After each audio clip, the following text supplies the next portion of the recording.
लेखांकन के लिए 3 मेथड है, 3 विधि है, ठीक है।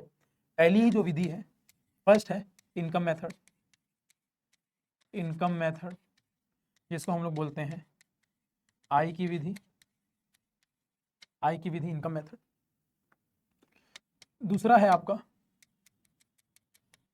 एक्सपेंडिचर मेथड,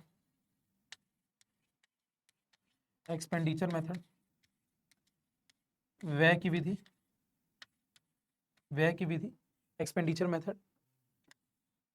तीसरा है आपका प्रोडक्शन मेथड, प्रोडक्शन मेथड, या फिर हम लोग उसको एक नाम और जानते हैं value added method, value added method.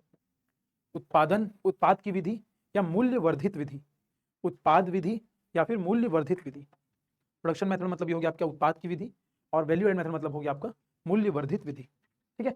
ये 3 तरीके से हम लोग नेशनल इनकम कैलकुलेट करते हैं, राष्ट्रीय आय लेखांकन करते हैं। अब ये तीनों से जो भी वैल्यू आएगी वो इक्वल आएगी। अगर आप चाहे इस मेथड से निकालेंगे तो मान लीजिए राष्ट्रीय आपका 100 रुपये आ रहा है, तो इससे भी 100 रुपये आएगा, इससे भी 100 रुपये आएगा। आप कोई भी मेथड से निकालिए, उत्तर आपका उतना ही आएगा। और यदि आपका उत्तर 1 से 100 आ रहा है, 1 से 90 आ रहा है, इसका मतलब आपने कहीं कोई गलती की है। समझ में आ रहा है? आपको कैलकुलेट नहीं करना है एग्जाम में, बट मैं समझा रहा हूँ आप लोगों को, ठीक है। तो आप लोगों का तीनों का मेथड का आंसर आप लोगों का एक ही है, ठीक है। और ये तीनों मेथड कहीं ना कहीं से लिंक भी है।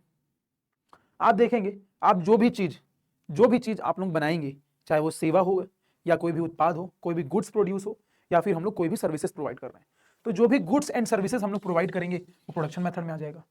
जो भी हम लोग उत्पाद करेंगे, बनाएंगे, प्रोडक्शन करेंगे, वो प्रोडक्शन मेथड में आ जाएगा। अब जब हम लोग प्रोडक्शन करेंगे किसी भी चीज का, तो खपत भी होगी, सीधी सी बात है उसकी। कोई भी चीज बना है, मान लो पेंसिल बना है, पेन बना है, मोबाइल बना है, कैमरा बना है, तो उसकी खपत भी होगी, जाहिर सी बात है। तो जितना बना उसकी खपत हो इसमें आ गई, एक्सपेंडिचर में आ गई। अब जब वो खपत होगा तो खपत करने के लिए हम लोग मान लो ये पेन खरीदेंगे, तो पेन खरीदने में पेन का पैसा भी देंगे, तो पेन का पैसा देंगे तो जो पेन को बनाया है उसकी कारक को भी उसका पैसा जाएगा। जो पेन बनाया है उसमें जितने भी एम्प्लॉई हैं, वर्कर्स हैं, उनको पैसा जाएगा, तो सबकी इनकम कैलकुलेट हो जाएगी। तो ये क्या हो गया? इनकम हो गया। मतलब तीनों एक दूसरे से लिंक है। पहले उत्पाद होगा, फिर खपत होगा, खपत होने के बाद फिर जितने भी फैक्टर्स ऑफ प्रोडक्शन है उनको इनकम डिस्ट्रीब्यूशन होगा, ठीक है। हम लोग ये तीनों मेथड को सेपरेट पढ़ेंगे, लेकिन आप खुद देखिए, जितना प्रोडक्शन होगा उतना ही खपत होगा, उससे एक्सेस में तो खपत कर नहीं सकते, और जितना खपत होगा उतना ही कारक को पैसा मिलेगा, उससे एक्सेस में तो कारक को पैसा दे नहीं सकते। तो तीनों की वैल्यू सेम ही आएगी लगभग लगभग, है कि नहीं?